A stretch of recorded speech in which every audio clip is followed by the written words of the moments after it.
ప్రియ సంగమా, మన ప్రభువును రక్షకుడైన యేసుక్రీస్తు నామంలో మీకు శుభములు.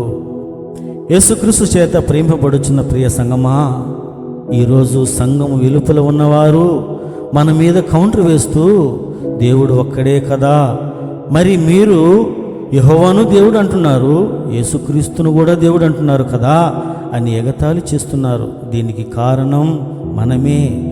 ఏ విధంగా అంటే, ఒకరు యేసుక్రీస్తు నామములో బాప్తీసం అంటారు, ఇంకొకరు తండ్రి కుమార పరిశుద్ధాత్మ నామములో బాప్తీసం అంటారు. మీది కాదు మాదే కరెక్ట్ అంటారు. కొంతమంది దరిద్రులు అంటారు, యేసుక్రీస్తు దేవుడు కాదు, యెహోవాయే దేవుడు అంటారు. ఈ మాట క్రైస్తవులే అంటున్నారు, సంఘం లోపల ఉన్న వాళ్ళే అంటున్నారు. బాప్తీసం ఒకటే, ప్రభువు ఒక్కడే అయినప్పుడు ఎందుకు వేరువేరుగా మాట్లాడుతున్నారు?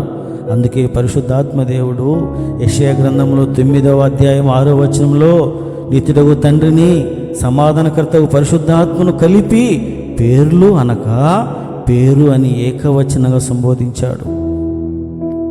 సో ఎందుకు ఈరోజు కామాలు పెట్టి బహువచనముగా బోధించుతున్నారు, చదువుతున్నారు? దయచేసి ఈ మహనీయుని వేరు చేసి చూడవద్దు.